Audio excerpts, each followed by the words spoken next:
Good afternoon, and welcome to our May installment of our webinar series as we discuss today the OSHA Hazard Communication Standard.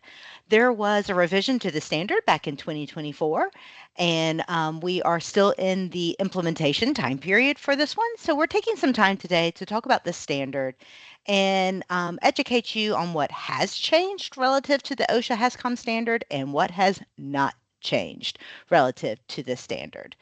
So just a few administrative tips as we get started. We will be providing a copy of these handouts following this live broadcast. So anybody that registered is going to automatically get a copy of the recording, and then we'll follow up with an email that will also have copies of these handouts. So you will get a copy of the handout. Please use the question toolbar should you have any questions during this webinar, and we will make sure to take time at the end of the webinar to go over any of those questions. You will also have my contact information at the end of the webinar. Should you have a question that you just don't feel like typing out, or maybe it's a little bit more nuanced and you would rather discuss it, you'll have my contact information at the end. This webinar is being presented to you by HRP Associates. If you're not familiar with HRP, we have been around since 1982, and we've worked with our clients to ensure that they move their environment forward.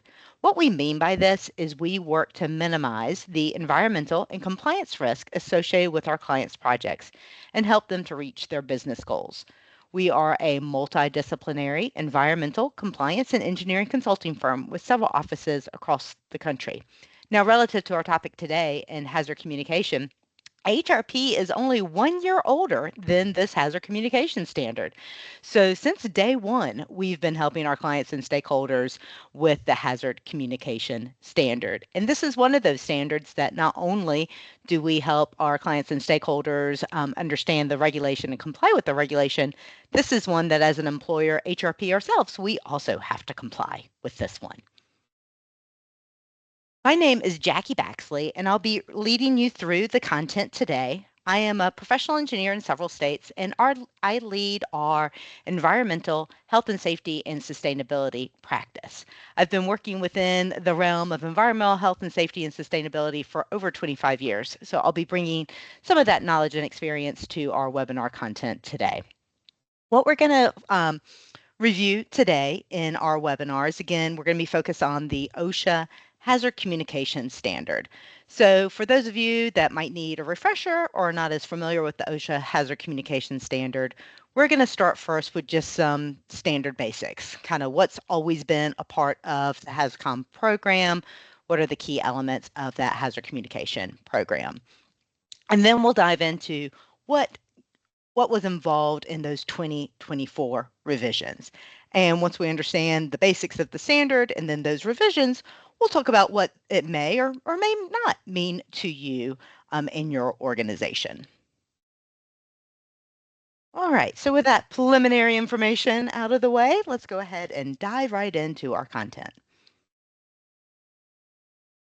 So the OSHA Hazard Communication Standard, and you will hear me sometimes refer to it as HAZCOM, which is a common abbreviation of the OSHA Hazard Communication Standard, or you might see the acronym HCS. The Hazard Communication Standard can be found in the Code of Federal Regulations, Title 29, Part 1910.1200. And the purpose of this standard is to ensure hazards of all chemicals produced or imported are classified, and that information concerning the classified hazard is transmitted to employers and employees. So this standard was first promulgated in 1983 and covers the manufacturing, and originally only covered the manufacturing sector. It was later expanded to cover all industries where workers are potentially exposed to hazardous chemicals. Then it didn't see much of a change until 2012. And in 2012, the Hazard Communication Standard was modified to align with the provisions of what's called the United Nations Globally Harmonized System of Classification and Labeling of Chemicals. That's a mouthful. Most people just abbreviate that to it was modified to align with the GHS. So that 2012 update, which was the last significant update to the standard, again, was to align with that GHS, that United Nations globally harmonized system for the classification and labeling of chemicals. In 2012, when the Hazard Communication Standard was updated, it was that revision aligned the OSHA Hazard Communication Standard with revision 3 of the GHS.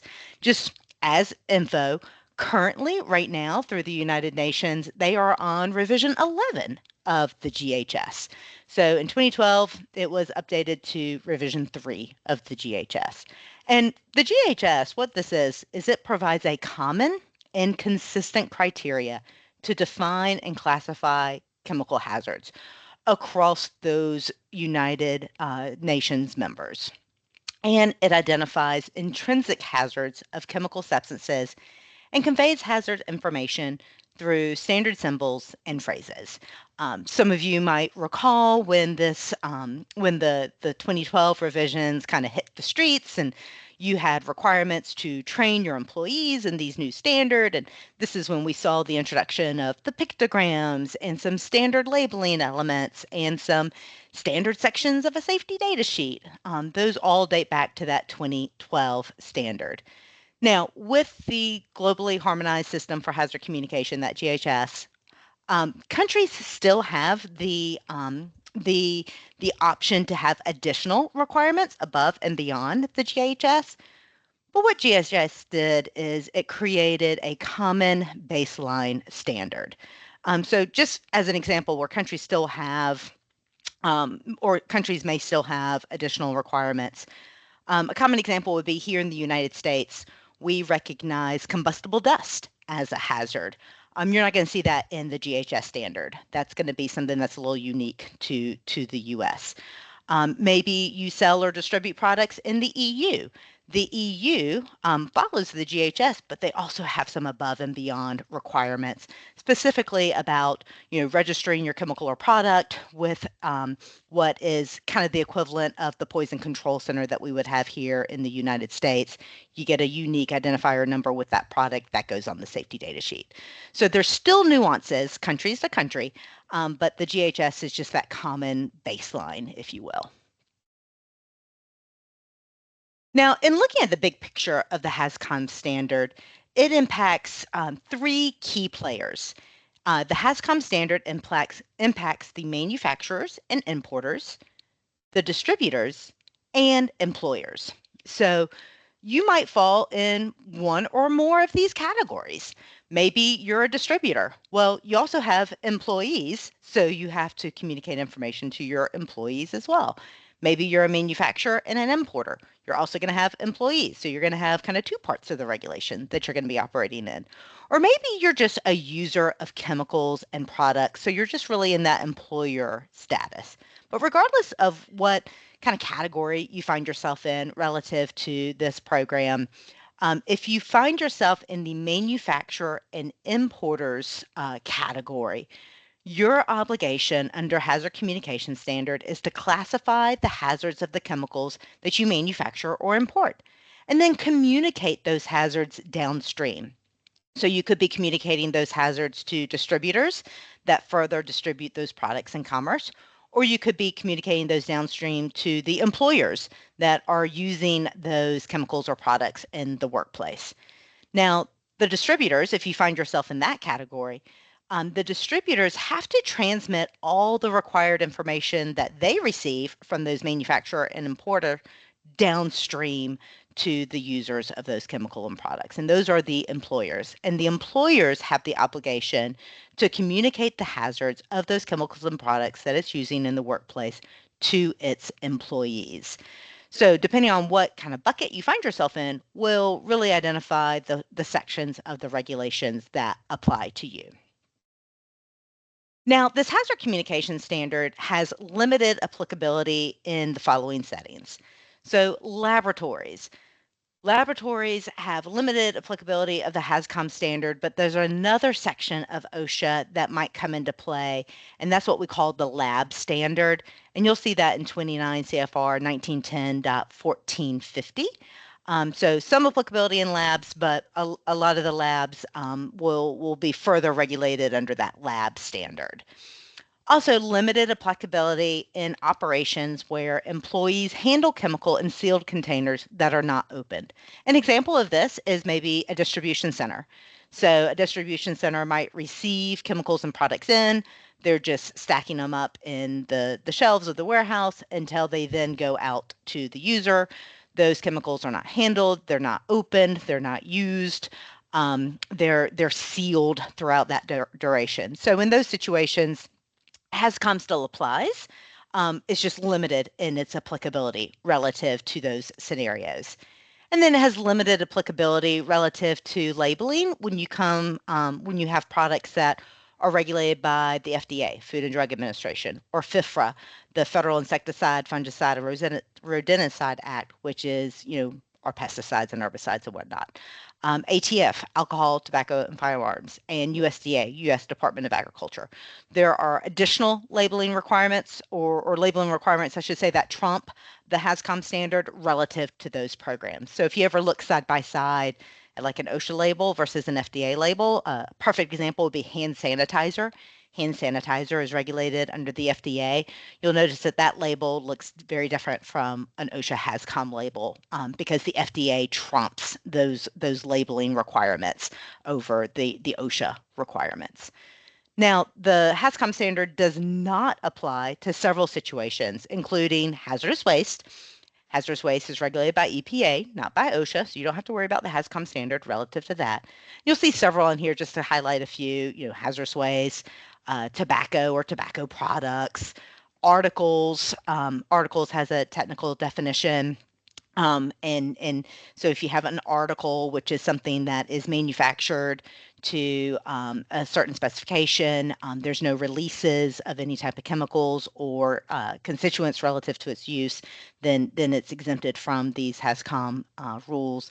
Drugs, cosmetics, consumer products. One thing to note with consumer products, they are excluded from the HAZCOM standard, but only if used for the same purpose, the same duration, and the same frequency that is indicative of its consumer use.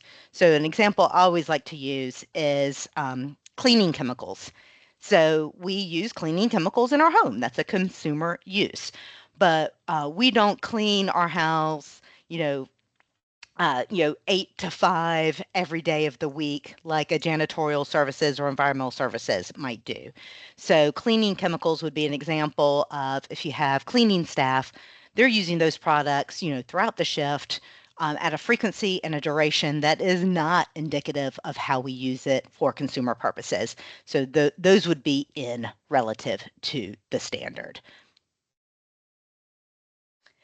Now, I am making an assumption here after reading, looking through the attendee list, those that registered. I'm making the assumption here that most of you are participating in this webinar as an employer, not a distributor, not a manufacturer or importer. So you're not the one that's evaluating the hazards, creating those safety data sheets, creating those labels. You're more downstream of that information. So with that in mind, I wanted to highlight some of those key employer requirements. We are going to speak to the requirements of the manufacturer and importer specifically as we get to the revisions, because, to give you a little sneak peek here, those 2024 revisions most widely impact the manufacturers, the importers, and the distributors. But the key employer requirements are fourfold. First, you have to have a written hazard communication program.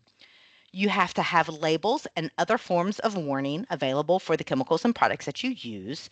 You have to have safety data sheets for each of the hazardous chemicals that you use. And there's employee information and training that you must provide.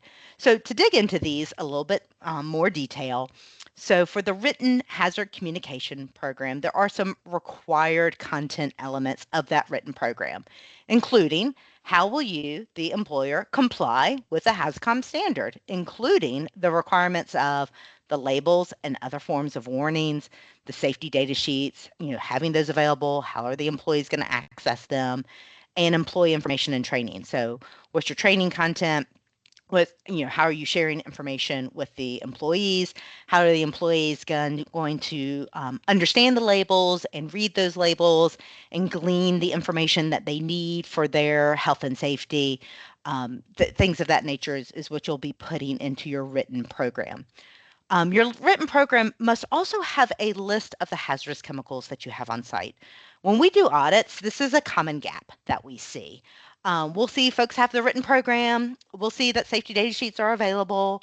We'll spot check the floor for any unlabeled chemicals. But a common gap we see is that list of hazardous chemicals. They have their safety data sheets, but there's no list of hazardous chemicals that is embedded in that HAZCOM program. So that's a common gap we see. So just be mindful of that relative to the hazard communication standard. Also, within your written program, you have to have how you're going to communicate hazards of non-routine tasks and hazards of chemicals within unlabeled pipes. So that's going to be a section within your program. How do you identify non-routine tasks? How are you going to communicate those hazards? And if you're in a situation where you have overhead pipes, inline pipes, whatever it might be, and they're unlabeled, how are you going to communicate those hazards? And then also how to inform the employees in multi-employer workplaces of hazards. So for example, maybe you have a subcontractor that is on site doing some maintenance or upkeep associated with the facility, and that subcontractor might be bringing on chemicals. How are you going to inform that subcontractor of the hazards of the chemicals that they might encounter in your workplace and vice versa? What chemicals is that subcontractor bringing on site? What could your employees potentially be exposed to from their operations? So that's a required element of your program as well. So part of that program and part of your obligation as an employer under the HAZCOM program is those labels and other forms of warning. So what you see on the left-hand side of the screen, this is just kind of a template or an example OSHA standard GHS label. So back with the 2012 regulatory changes with the OSHA HAZCOM standard, we started to see the labels become uniform relative to the information in this example on the left. You have the name of the chemical, you have pictograms, you have what's called a signal word, either danger or warning. You have hazard statements, you have precautionary statements, and you have name and address and phone number of the chemical manufacturer or supplier.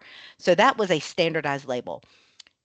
The products that you are ordering and using should be coming in with that label. So there shouldn't be anything you need to do relative to those labels. It's the manufacturer, the importer, the distributor that is complying with the OSHA HAZCOM standard to appropriately identify what the hazards are and appropriately generate these labels, affix these labels to what you're ordering and using. So those labels come in, leave them intact, you're good to go.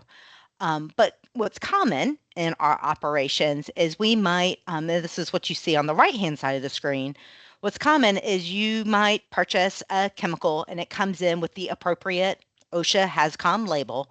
And maybe you're pouring them off into either what we call secondary containers or point of use containers. People call them a lot of different things, but these secondary containers you are filling from these larger containers.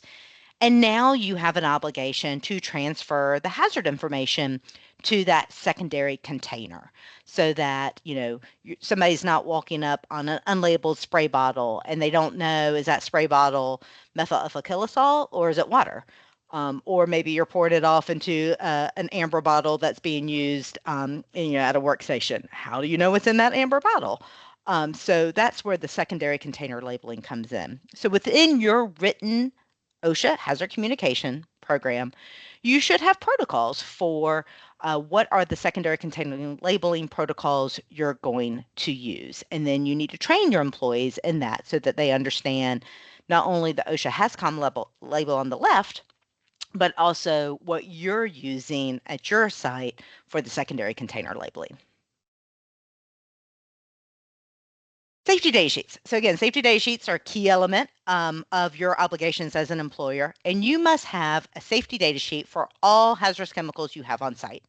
These must be readily available, which means they can't be in like a locked storage closet or something like that. They need to be readily available for your employees to access while they are, in contact with those chemicals. And employees need to be familiar with the safety data sheets before they begin working with a chemical.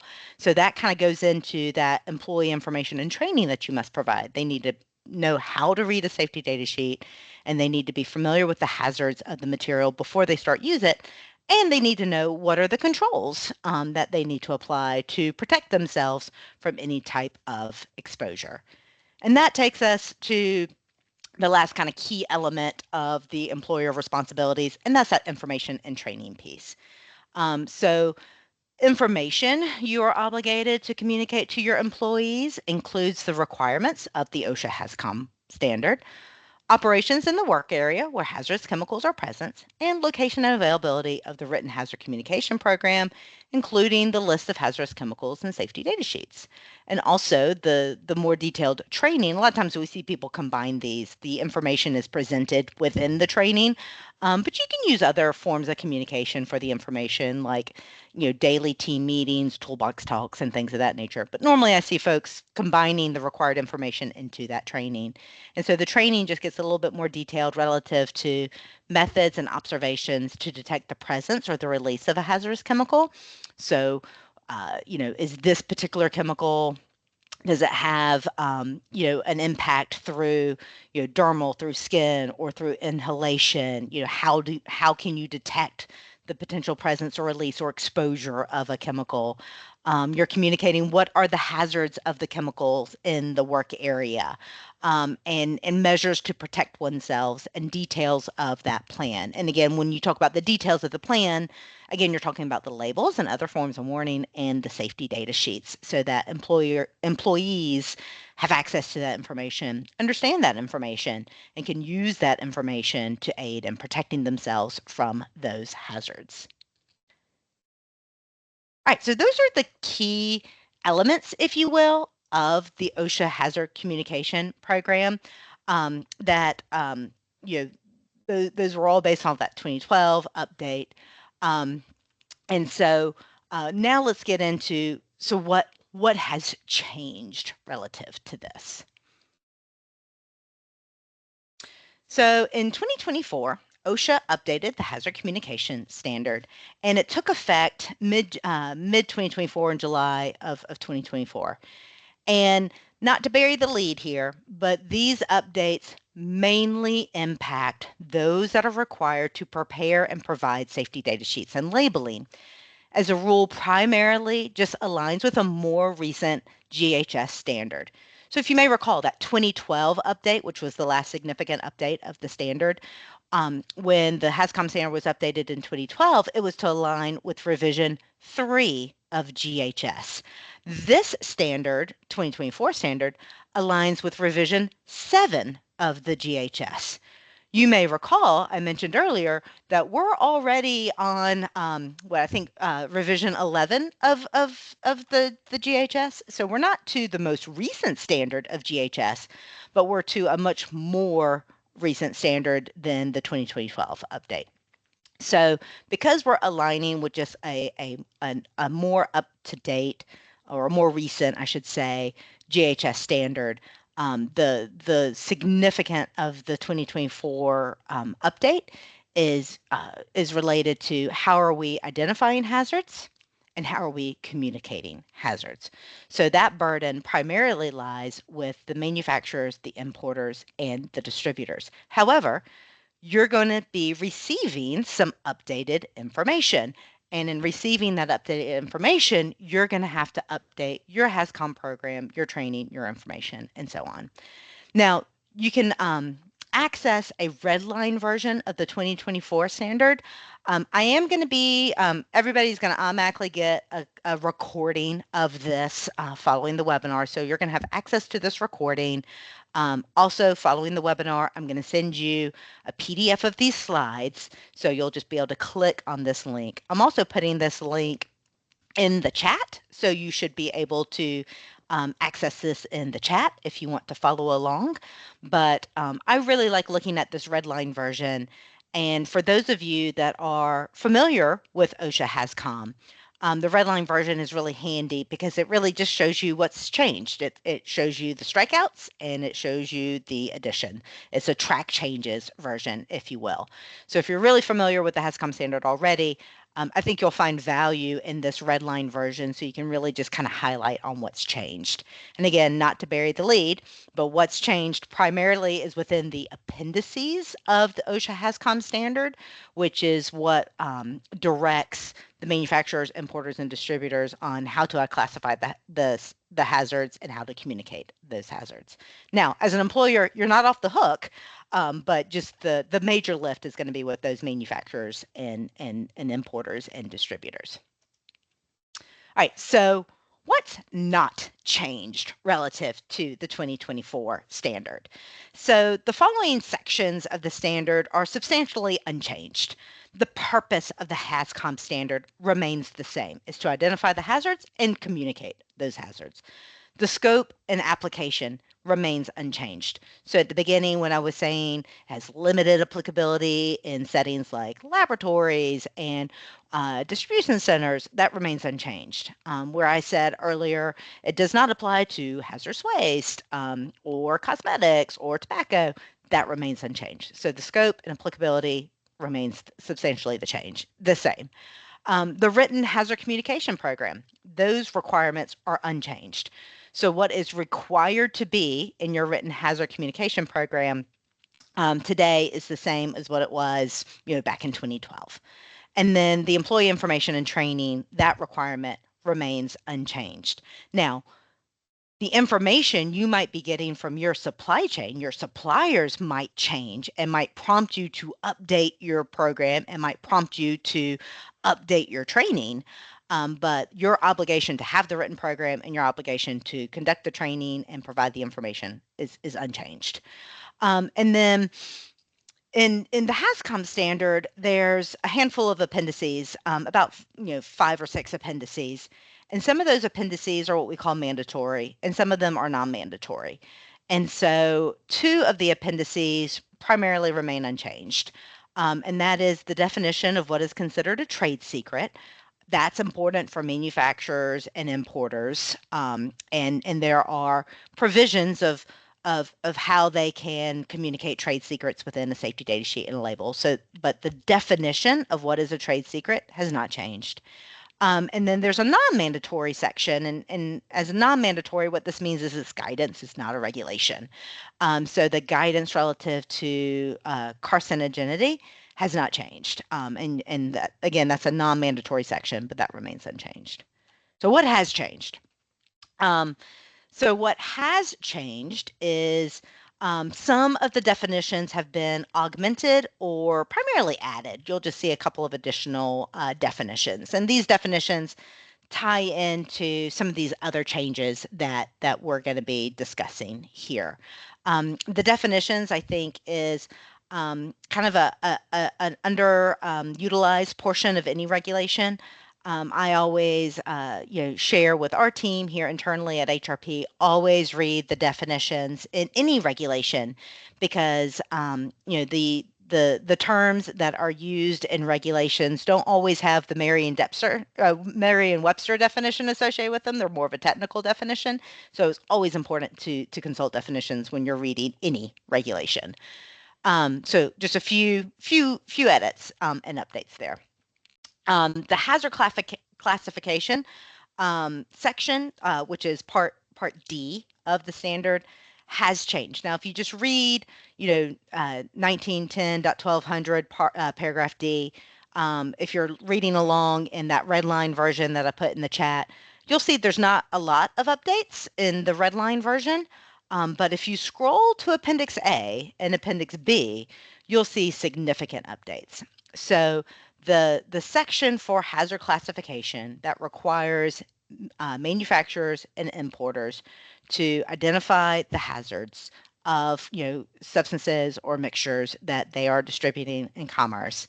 The section D, paragraph D, points to Appendix A and Appendix B of the standard in how to classify the hazards. So the need to classify the hazard has not changed. What has changed is how you classify the hazard.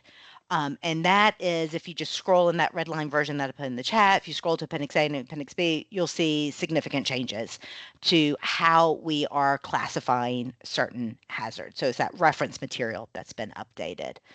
And then another update that you'll see within the body of the regulation in paragraph D is if you're a manufacturer or importer, or even a distributor to a certain extent, you need to make sure that you're including any hazards associated with chemicals' intrinsic properties, including any changes in the chemical physical form, and then chemical reaction products associated with known or reasonably anticipated uses or applications. The next substantial change to this regulation comes with labels and other forms of warning. So, similar to the need to classify hazards, within paragraph F of the standard are the regulations regarding labels and other forms of warnings. And this section also points to an appendix. It points to Appendix C, which is the reference material relative to those labeling elements that manufacturers, importers, and distributors are required to affix to those products. So significant changes and updates there relative to the labeling elements. Now, some additional changes that you'll see outside of those appendices is it clarifies the distributor's role in labeling. And this just, I want to pause for a second and speak to the complexities of our supply chain. Where earlier I had that process flow of you have the manufacturer and importers, and they have to classify the hazards and label and safety data sheets and communicate that downstream. And then sometimes the manufacturer and importer might be going to a distributor, and so the distributor needs to take that information from the manufacturer and importer and communicate it downstream. Well, our supply chain is not that linear. And so you'll see just sometimes some complexities here. You might be getting a chemical product or material, and who you're getting it from, the distributor you're getting it from, is very far removed from the original manufacturer, because we have companies that might relabel or rebrand or redistribute chemicals, and so sometimes the distributor is quite far away in the supply chain from the manufacturer. But what the rule does is it just clarifies specifically the distributor's role in labeling. And specifically, it names what the distributor is responsible for putting on the label. And essentially, it's the same information that a manufacturer or importer must put on the label. That's always been the case. This just 2024 revision just clarified that. It also clarifies that on the label elements, one of the required labeling elements is address and telephone number. So it clarified here that it must be a U.S. address and a U.S. telephone number on the label. And then it also has some additional provisions regarding transportation labels. And what this is speaking to is when you have bulk containers, so maybe like a portable tank or a tote or an IBC or something along those lines. Those are what we call bulk containers. It allows options for labeling of bulk containers that better align with the Department of Transportation elements for shipping those bulk containers. So for manufacturers, importers, and distributors, it just gives them a little bit of flexibility in how they're communicating that information. It's important for you to understand that as maybe somebody that's receiving this information, that these provisions allow for some of the information that would originally have been communicated in one of those OSHA standardized labels to be communicated via shipping papers instead. You might just need to be aware of that relative to your labeling and other forms of communication in your workplace, so that employees are fully aware of what the hazards are and what they need to do to protect themselves. Also, some updates here, label update clarifications with new information when already in distribution centers. And what we mean here is for chemicals that have been released for shipment and are awaiting future distribution, chemical manufacturers, importers, and distributors have the option to not relabel those containers with the new information that is a part of this standard update. However, they must still communicate it to the downstream. So they don't have to communicate it via labels, by affixing those labels and updating those labels of what they have in their distribution center. Instead of relabeling the containers, they have the option to provide the updated label with the container during shipment. So what that means on a practical side is you could get a chemical in, and it's going to have the previous label on it, and it might not be updated to this 2024 standard, but in your shipping papers might be a stack of labels for you to then relabel once it's been received. So that's kind of like an interim provision, if you will, that's in here for those chemicals that are already in distribution, and have not gone to the final user yet, but the manufacturer, importer, distributor through this updated standard now has new information regarding the hazards and the chemicals. They don't have to relabel everything in the distribution center. They can just give those labels to you with the shipment for you to relabel. So just a little interim step, not something that's going to last long relative to this rollout of this new standard, but something just to be aware of, especially here as we're still in the implementation phase of this standard. And what we mean by implementation phase, in a few minutes, I'll talk about some of the compliance due dates relative to this update. And then there's small container provisions for containers that are less than 3 milliliters or less than 100 milliliters. So manufacturers, importers, and distributors that are shipping in these really small containers, they have some flexibility, if you will, in communicating the hazards. Safety data sheets, mainly what's changing here is everything before the safety data sheet is updated, so that information needs to be updated in the safety data sheet as well. So Appendix A and Appendix B were updated relative to how are we identifying and classifying the hazard. That information is going to go on the label, and that information is going to go in the safety data sheet. So accordingly, the section or the appendix that is the reference material for safety data sheet has been updated to reflect those changes relative to classification and labeling. And then trade secrets, you may recall I said the definition of trade secrets has not changed. But what has changed is there are now prescribed concentration or concentration ranges that must be communicated on the safety data sheet. So if you are a manufacturer, importer, or distributor, and you have trade secret components in your safety data sheet, take a look at paragraph I of the standard and make sure that you're communicating those trade secrets in these prescribed ranges or concentrations as noted there in section I. And then also something to note is that exact concentrations or ranges must be immediately disclosed to a physician or other licensed healthcare professional for emergency or first aid treatment relative to a substance or mixture. And I want to highlight this for a second because, again, as I mentioned earlier, our supply chains are no longer linear. So who you might be getting the product from could be far removed from the actual manufacturer. And so if you happen to be a distributor and you're listening to this conversation, and if you're 5 points removed from the original manufacturer, but you're the distributor, you're the name that's on the label, you're the one distributing it, you need to know these ranges or concentrations of trade secrets, because if there's a medical emergency, you have to immediately provide that detailed information to that physician or healthcare professional.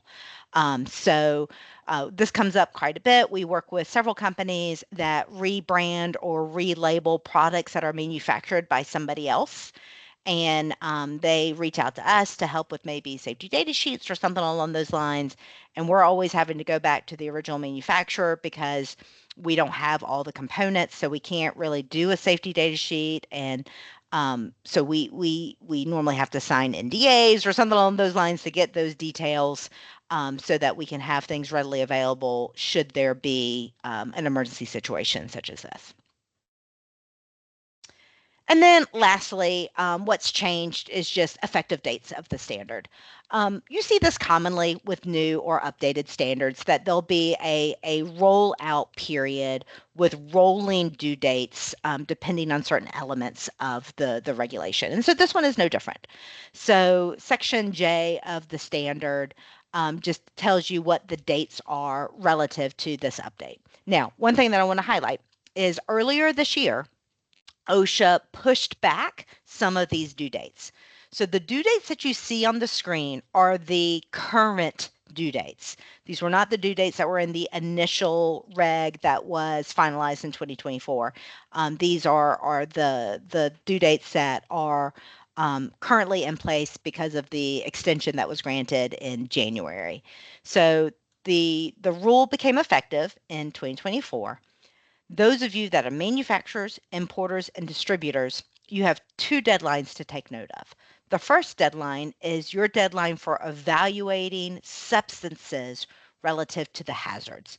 So for substances, you're evaluating those hazards to the updated Appendix A, the updated Appendix B.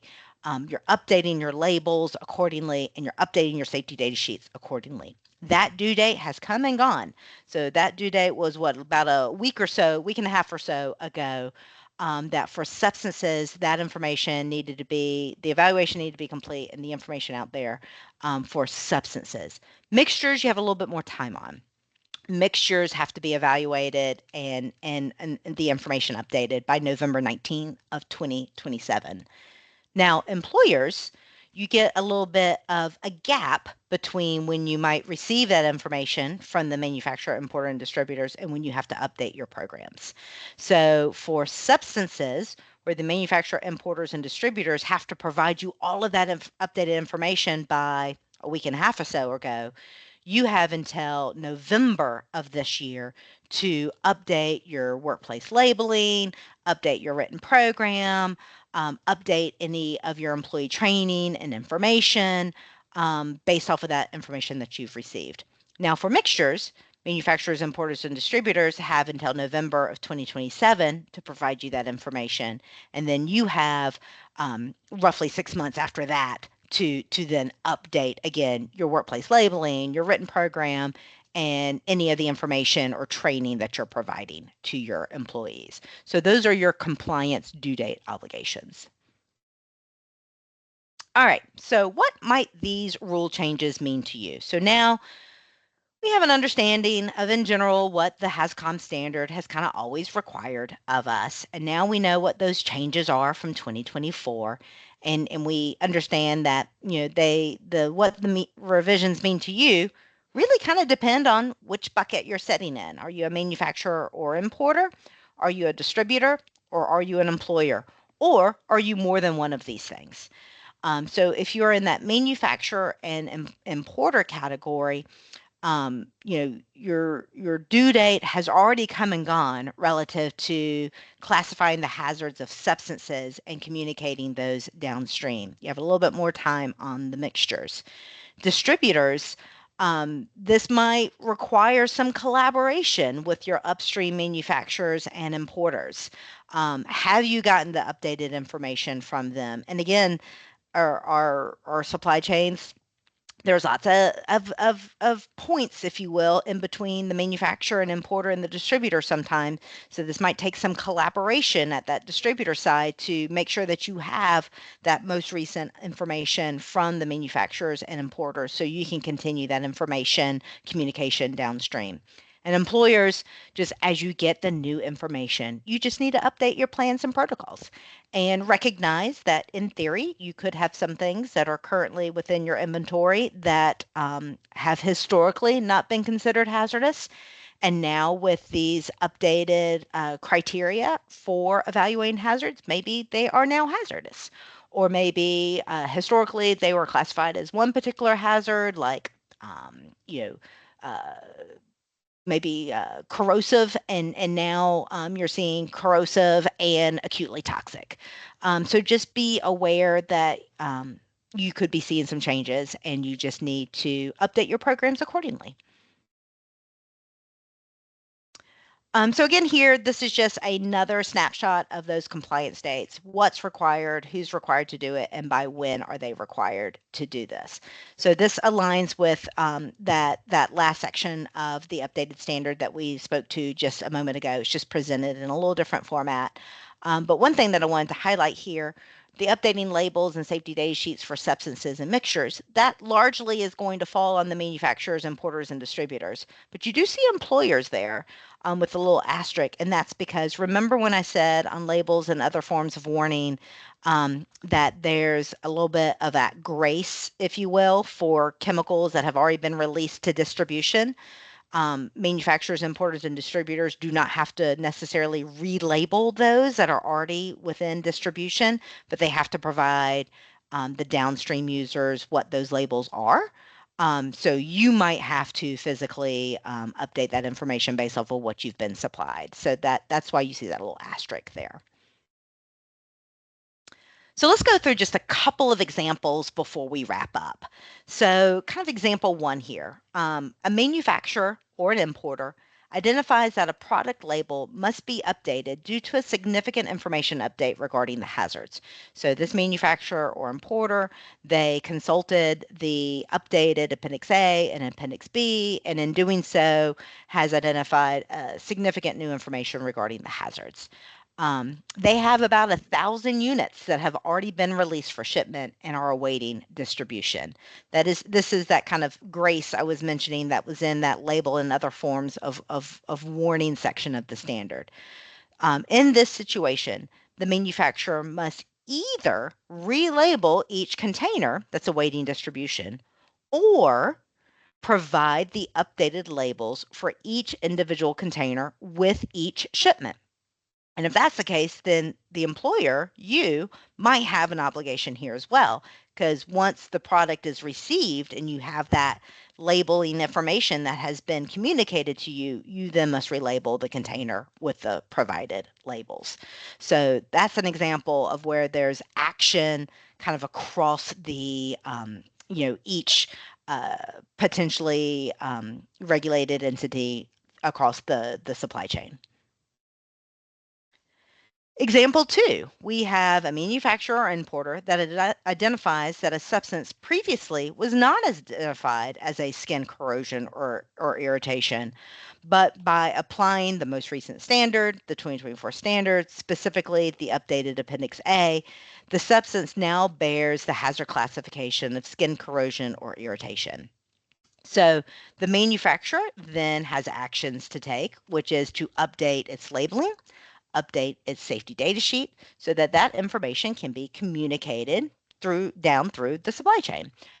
Now, the distributor, let's say you've got a distributor that takes that original product made by the manufacturer and importer and they rebrand it. They put their own label, their own name to it, what have you. That distributor now needs to update all of its safety data sheet and labeling accordingly.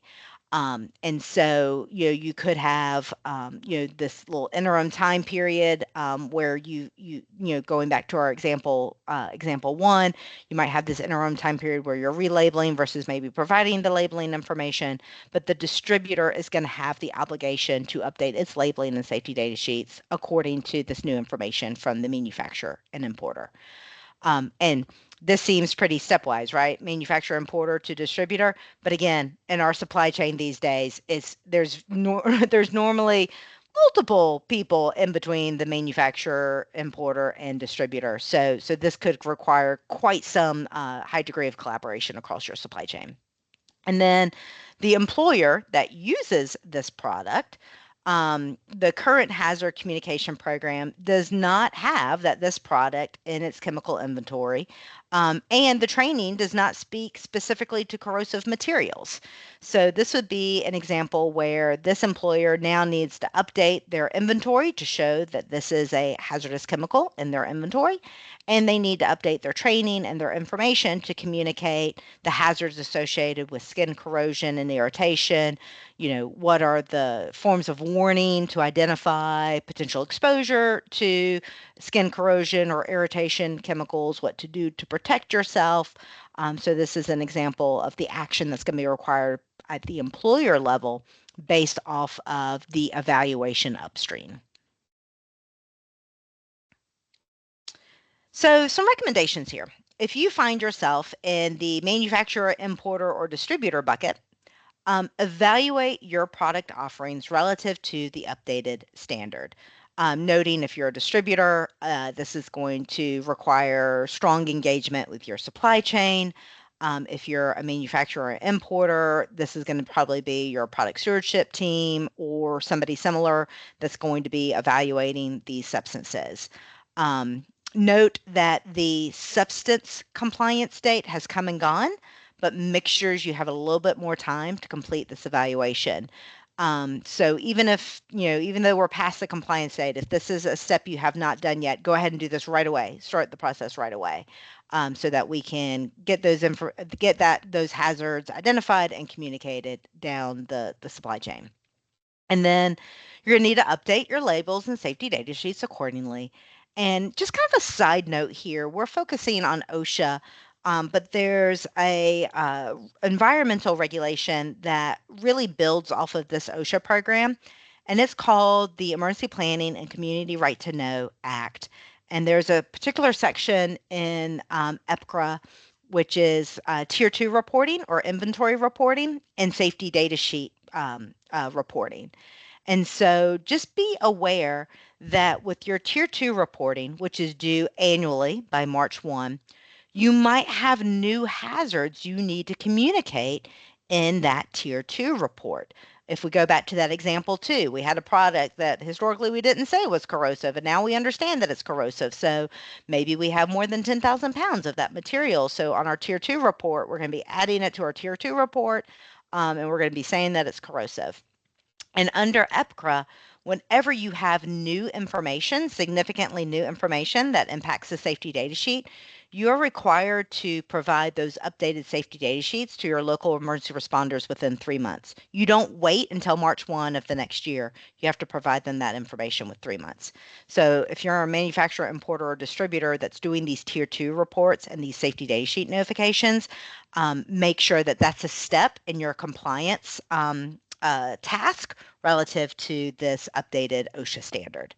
And then distributors, just pay close attention to updated information received from manufacturers and importers in your supply chain.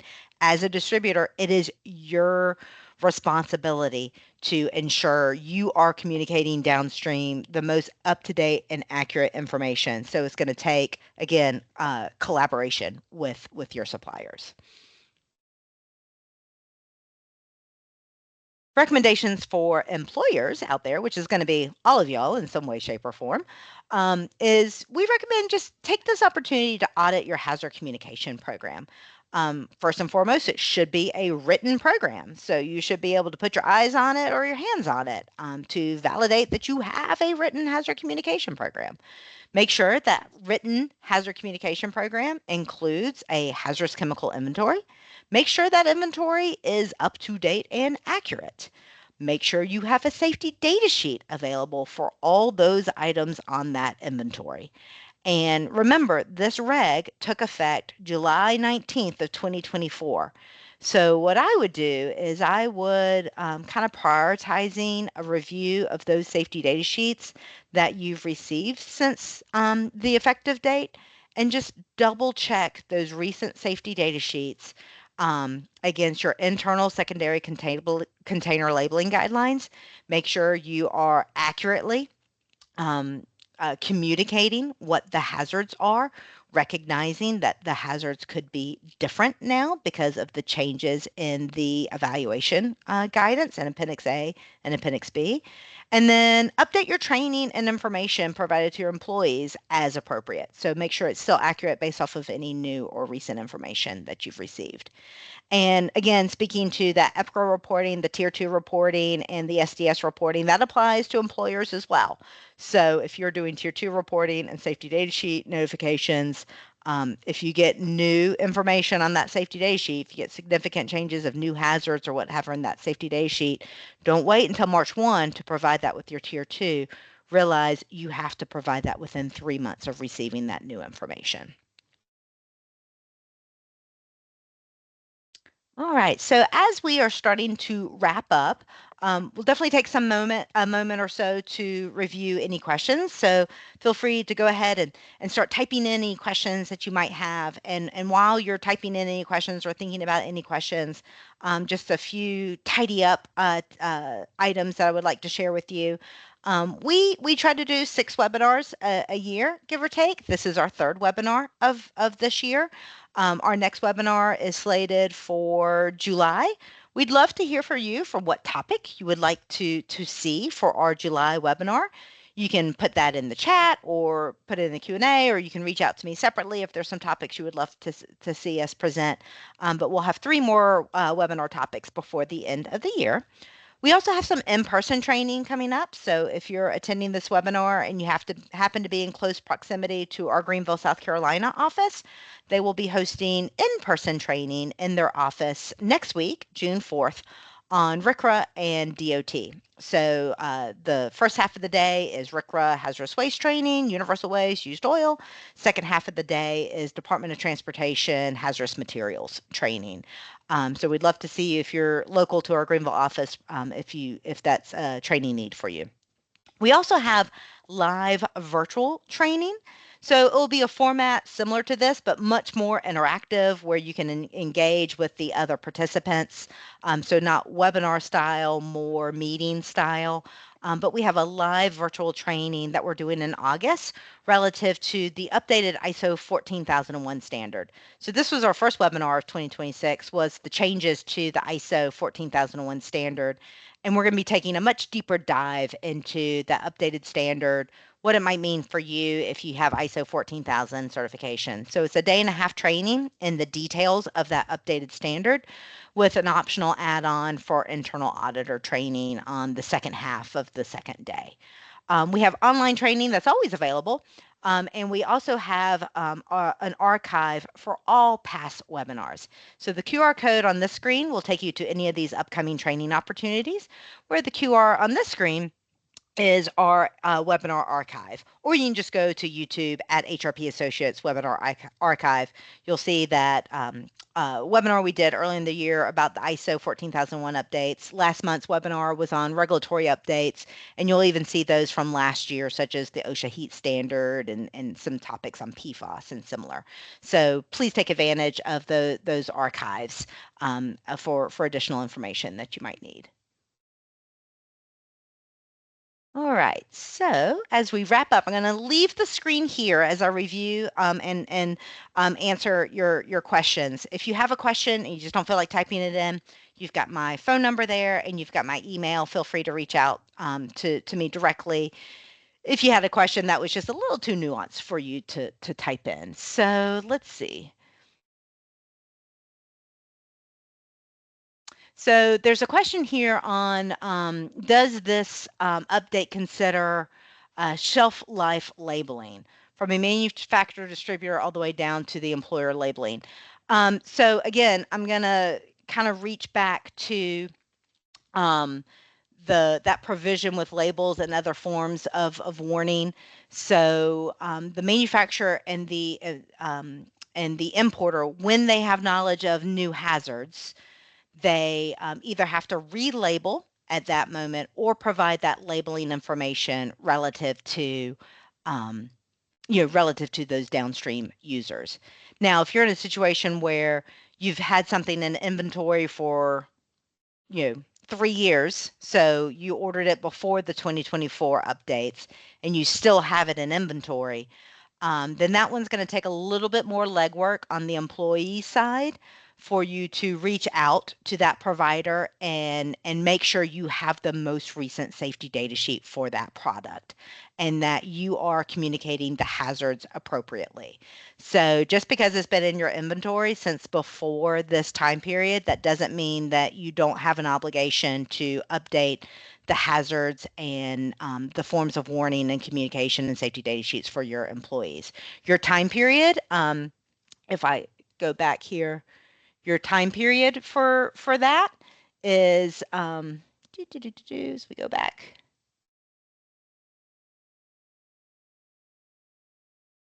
So your time period for that is the employers here. You have to update your alternative workplace labeling written program and providing additional information for substances by November of this year, November 20th of this year, for mixtures by May 19th of next year. So if you've got something in your inventory, it's been in there for a minute, and it predates this regulatory effective date, then you're going to need to reach out to your suppliers to see if there's updated information that you need to bake into your labeling, to your safety data sheets, and to your written program. All right, let's see if we've got another question here. I think I have hit all of the questions.